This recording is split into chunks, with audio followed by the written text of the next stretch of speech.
From the Bob Mills Weather Center, meteorologist Stephen Nehrenz. Of course, the heat has been the talk of the town, the story the last several days. Of course, the humidity has what's been even more oppressive here in eastern Oklahoma, and a large part of that is due to the rain that we had earlier this month, and even going back into July. This is just a graphic where I think you can kind of tell what we're looking at here. The green and blue is where it's been above normal. This is rainfall over the last 30 days. Green and blue is where it's been above normal. The yellow and orange brown is where it's been below normal. And again, that moisture from all those rains, recent rains, is what's been kind of put back up into the atmosphere in recent days at what we call evapotranspiration. It's a process we've been talking about through the week that's brought that moisture up and kept our humidity higher. Humidity has been lower, relatively speaking, in southern Oklahoma, and temperatures have been higher because it is much drier. In fact, the last 30 days it is bone dry along the Red River. Their second driest stretch, 30-day stretch here on record. That extends up into our southern counties. Pittsburgh County, your temperatures have been coming up here recently.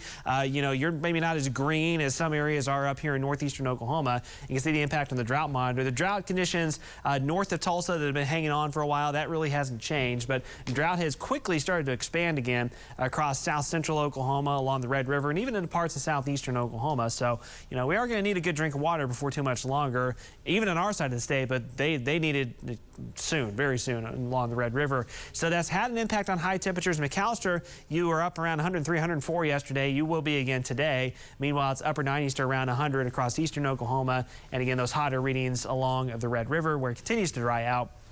Right now, as we look from downtown Tulsa, temperatures upper 90s, creeping up towards triple digits. Yesterday, most of us outside of our southern counties held in the upper 90s, but I think there'll be more 100-degree readings on the map today. And another day where the heat index values are excessively high, 105 to 110, if not higher. Eastern counties is where we could be as high as about 115 today.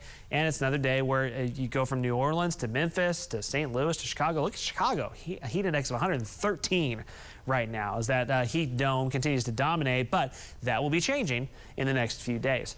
Looking on visible satellite and pointing this out because you can see some clouds actually bubbling up around Wilburton and into Latimer and LaFleur County. There's an outside chance, I mean it's a very small chance, but an outside 10 to 20% chance that we could have a couple of little pop-up summertime downpours, mostly south of I-40 this afternoon, and tomorrow we'll have a bit of the same setup here. So highs today, a mixture of upper 90s once you get up around Grand Lake and Miami, 101 Tulsa, 101 Bartlesville, 104 in McAllister. There's those little pop-up downpours that develop, go away pretty quickly. Most of us won't see one, but there could be, I think there will be one or two on the radar for a change today. Tomorrow morning, warm and humid, no surprise. Tomorrow afternoon, a couple degrees hotter, 103 here in Tulsa, and once again, one or two of those little pop-up downpours across southeastern Oklahoma. For football games, of course, we've talked about Battle of the Burbs this evening, and then also be a couple games tomorrow. There'll also be quite a few scrimmages ongoing tomorrow evening. Kickoff temperature 97 this evening, heat index over 105. Kickoff temperature tomorrow about the same. I've got it at 94, but some spots will be even hotter than that. So stay hydrated at those football games and scrimmages the next couple of days. Triple digits through Saturday here in Tulsa. Sunday, that's when the front is slowly moving in. It'll provide at least a slight chance for some scattered showers and storms. The real temperature relief still looks to arrive early next week.